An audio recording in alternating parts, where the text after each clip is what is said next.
Hello everyone, this is Paridhi. In today's video, we are going to discuss a poem of 6th standard that is Sleep My Treasure. Treasure का मतलब actual में होता है कोई कीमती चीज़ या जैसे हम बोलते हैं कि जो दौलत होती है वो ट्रेजर होता है, मीन्स कीमती सामान आपका। और यहाँ पर जो ट्रेजर है वो मदर के लिए उसका बेबी है। तो ऑब्वियसली मदर के लिए उसका जो बेबी होता है वो सबसे कीमती, सबसे वैल्यूएबल होता है। तो वो ट्रेजर होता है, उनका खजाना होता है उनका।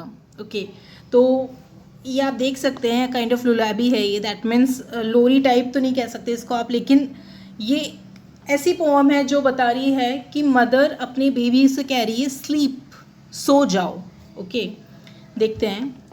Sleep sleep my treasure, the long day's pleasure has tired the birds to their nests they creep, the garden still is alight with lilies, but all the daisies are fast asleep. तो जो poet है वो कह रहे हैं कि सो जाओ, means mother अपने बेबी से कह रही है सो जाओ मेरे ट्रेजर, मेरे वैल्यूएबल, सबसे ज़्यादा मेरे करीबी, मेरे डियर, सो जाओ। The long day's pleasure has tired the birds, और जो दिन भर, प्लेजर का मतलब होता है कह सकते हैं आनंद, मज़ा, मस्ती, जो एक सुकून होता है, पीसफुलनेस होती है या खुशी होती है। तो बर्ड्स भी पूरे दिन जब वो खुश रह चुकी हैं, वो क्रीप कर चुकी हैं, ठीक है, और अब वो भी थक गई हैं और अब वो भी अपने नेस्ट में जा रही हैं सोने के लिए। The garden still is alight with lilies, लेकिन गार्डन में लिलीज जो हैं वो अभी भी चमक रहे हैं। लिली का आप जो फ्लावर्स होते हैं, लिली, ये देखिए, तो वो अभी भी चमक रहे हैं। But all the daisies are fast asleep, लेकिन जो डेजीज हैं वो जल्दी सो गई हैं। तो पोइट कह रहे हैं कि अब बर्ड्स भी अपने नेस्ट में जा रही हैं वापस, और गार्डन में लिलीज तो हैं वो चमक रही हैं, लेकिन डेजीज जल्दी से सो गई हैं। तो तुम भी सो जाओ। आपका क्वेश्चन नंबर 1 आता है, which flowers are fast asleep, कौन से फ्लावर्स जल्दी सो गए हैं। और आपको लिखना है आपको फाइंड करना है 4 pairs of rhyming words. I hope आपको पता होगा राइमिंग वर्ड्स क्या होते हैं, वो वर्ड्स जिसका साउंड, एंडिंग साउंड सेम होता है। अब मैं आपको एक एग्जांपल देती हूँ, वो वाला मत लीजिएगा आप, जैसे ट्रेजर, प्लेजर, तो जर दैट मीन्स जो साउंड हो रहा है लास्ट का वो सेम है। तो इस टाइप के 4 पेयर्स फाइंड करेंगे आप ट्रेजर और प्लेजर को छोड़कर। आगे बढ़ते हैं।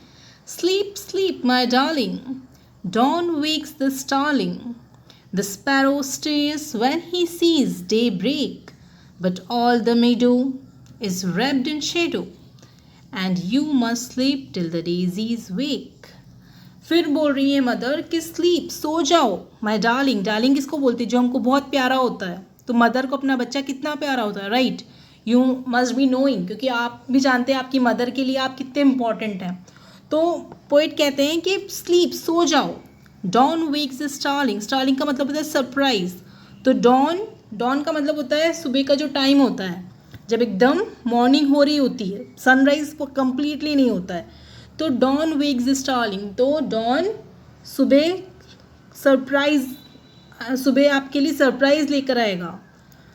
The sparrow stirs when he sees daybreak, sparrow stir करती है या वो क्या करती है, वो भी जगती है, वो भी आवाज़ करती है जब वो देखती है कि सूर्योदय हो रहा है, मॉर्निंग हो रही है।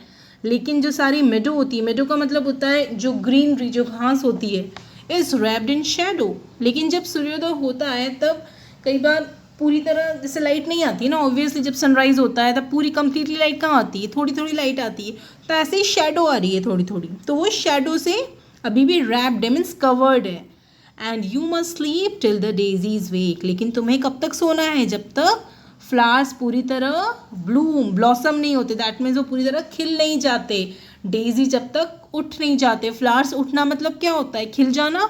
तो जब तक डेजीज नहीं खिल जाते तब तक तुम्हें सोना होगा, मीन्स तुम्हें पूरी नींद लेनी ज़रूरी है। तो आई होप आपको पोम समझ में आई होगी। आपका question number 3 is What is wrapped in the shadow? Shadow में क्या रैप्ड है, क्या कवर है शैडो में। और question number 4, till what time must the baby sleep? कब तक बेबी को सोना चाहिए।